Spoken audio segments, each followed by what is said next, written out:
नाम अस्सलामु अलैकुम वरहमतुल्लाहि वबरकातुहू नहमदुहू व नसल्ली अला रसूलिहिल करीम अम्मा बाद। पहले मैंने रूह और जिस्म की खुराक का बयान किया था कि रूह की ग़िज़ा वही है जो अल्लाह ताला ने आसमान से नाज़िल की, क्योंकि रूह भी अल्लाह ताला की तरफ से आई है और उस अल्लाह ताला की तरफ से आसमानों से वो वही नाज़िल हुई। तो रूह की ग़िज़ा असल में वही है। जिस्म की खुराक वो वही है जिससे जिस्म पैदा हुआ, और जिस्म जो है वो मिट्टी से बना, तो उसकी खुराक भी मिट्टी के अंदर से पैदा होने वाली चीज़ें हैं। तो आज हम बयान करें कि रूह और जिस्म की रसाई। जिस्म की रसाई कहाँ तक है और रूह की रसाई कहाँ तक है। जिस्म की रसाई सिर्फ दुनिया की चीज़ों तक महदूद है, और जिस्म की रसाई सिर्फ यही है कि वो आदमी किसी बादशाह से रब्ता करे, किसी वज़ीर से मिले, मेंबर से मिले, किसी चौधरी से रब्ता या मुलाकात हो गई, दौलत और कारखाना हासिल हो गया, औलाद हासिल हो गई, इज़्ज़त हासिल हो गई। और इसी तरह दुनिया के अंदर ज़मीनें, मरबे हैं, प्लाट हैं, इस तरह की चीज़ें।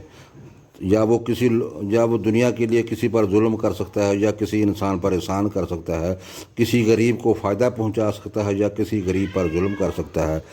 और इंसान दुनिया में रहते हुए समुद्रों और पहाड़ों में, खुशकी में, फ़ज़ा में सफ़र कर सकता है, कारोबार कर सकता है, आ जा सकता है, और दुनिया के अंदर मकान को, दुकान को, कब्रस्तानों को आबाद कर सकता है।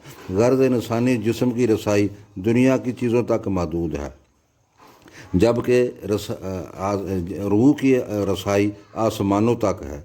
उधर ये बंदा अल्लाह से दुआ कर रहा होता है, अल्लाह को पुकार रहा होता है, और उसकी आवाज़ जो करीब बंदा उसको तो नहीं सुनती, वो तो नहीं सुन रहा होता, लेकिन उसकी आवाज़ आसमान पर मौजूद अर्श बैठा हुआ रब ताला सुन रहा होता है।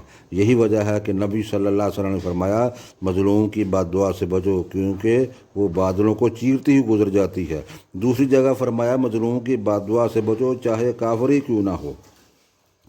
रूह के नेक होने की वजह से आसमानों से अल्लाह ताला फ़रिश्तों से मदद करता है। सिर्फ फ़रिश्तों से नहीं, अल्लाह ताला ने कुरान मजीद में फरमाया कि वलिल्लाहि जुनूदुस समावाति वल अर्ज़, ज़मीन और आसमान के अंदर मौजूद हर चीज़ अल्लाह का फौजी है, और जिस चीज़ से चाहता अल्लाह ताला अपने बंदों की मदद करता है। वो फ़रिश्तों के साथ भी अपने नेक बंदों की मदद करता है। दुनिया में हवाओं से, फ़ज़ाओं से, दरियाओं से, समुद्रों से, पानी से, दरिंदों से, परिंदों से, दरख्तों से, हर चीज़, पत्थरों से, हर चीज़ से अल्लाह ताला अपने बंदों की मदद करता है। जिस तरह अल्लाह ताला ने ग़ज़वा बदर के अंदर, ग़ज़वा उहद के अंदर, ग़ज़वा खंदक के अंदर और दूसरी जंगों के अंदर, खुलाफाए राशिदीन के बाद और जंगों में भी अल्लाह ताला अपने बंदों की मदद फ़रिश्तों से और दुनिया में मौजूद चीज़ों से करता है।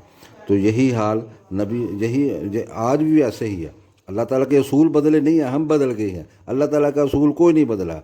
तो अल्लाह ताला आज भी अपने नेक बंदों की दुआ की मदद करता है, जब वो उसके लिए कोशिश करते हैं, जहाँ कहीं भी हों, ज़मीन के किसी भी खित्ते पर हों, कोई भी ज़बान बोलते हों, कोई भी इलाका हो, तो अल्लाह ताला अपने बंदों की मदद करते हैं। नबी सल्लल्लाहु अलैहि वसल्लम ने फरमाया, अल्लाह ताला किसी बंदे से जब मोहब्बत करता है तो जिब्रील अलैहिस्सलाम को बुलाते हैं और फरमाते हैं, मैं फ़लाँ बंदे से मोहब्बत करता हूँ, तुम भी उससे मोहब्बत करो। जिब्रील अलैहिस्सलाम भी उस बंदे से मोहब्बत करते हैं और आसमानों पर ऐलान करते हैं कि फ़लाँ बंदे से अल्लाह ताला मोहब्बत करते हैं, तो इसलिए सब फरिश्ते भी उससे मोहब्बत करो। तो जब वो ज़मीन पर फरिश्ते आते हैं तो वो लोगों के दिलों में उस बंदे की मोहब्बत डाल देते हैं। ये नेक रूह जो अल्लाह ताला, ये नेक रूह की ताकत है जो अल्लाह ताला ने अता की है कि जब वो अल्लाह को याद करता है तो अल्लाह भी उसको याद करता है। जिस तरह कुरान मजीद में आता है, अल्लाह फरमाते हैं, फ़ज़्कुरूनी यज़्कुरुकुम, तुम मुझे याद करो मैं तुम्हें याद करूँगा। जो नेक रूह है वही अल्लाह को याद करती है। जो बदरूह है उसने तो कभी अल्लाह का भूल कर भी नाम नहीं लिया। जब वो याद करता है तो अल्लाह भी उसको याद करता है, अल्लाह भी उसको याद रखता है। इसी तरह जब यूनुस अलैहिस्सलाम मछली के पेट में दुआ कर रहे थे, ला इलाहा इल्ला अंता सुब्हानका इन्नी कुन्तु मिनज़ ज़ालिमीन, तो फरिश्ते कहते थे, या अल्लाह ये आवाज़ तो जानी पहचानी है लेकिन बंदा नज़र नहीं आता। इसका क्या मतलब है? ये इसका मतलब ये है, जान पहचान तब होते हैं जब बंदे से पहले भी मुलाकात हो, पहले भी अल्लाह से दुआएं करते थे तो आसमानों पर वो आवाज़ जाती थी। तो इसी तरह आज भी बंदा, इंसान अल्लाह के अपने रब को خلوص دل کے ساتھ پکارے گا کہ تو اللہ تعالیٰ آج اس کی دعا کو سنے گا، اس کا رابطہ اللہ کے عرش تک ہوگا، اللہ تعالیٰ تک ہوگا۔ اللہ تعالیٰ کا کوئی دربان نہیں ہے کہ جو اس کو روک لے، اللہ تعالیٰ ڈائریکٹ ہر بندے کی بات کو سنتا ہے۔